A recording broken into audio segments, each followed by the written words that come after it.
जाओ तजर्बा कर लेना, जिसके घर में बेटी है आजमा के देख लेना। जब बाप परदेश से आता है ना, बेटा चादर तान के सोता है, लेकिन बेटी नहीं सोती है।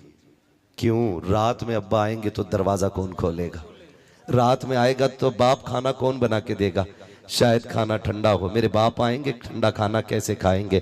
हाँ हाँ, आप जाकर के देखो, एयरपोर्ट पे अक्सर आना जाना रहता है, कभी किसी परदेसी को आते हुए देखो, किसी परदेसी को जाते हुए देखो।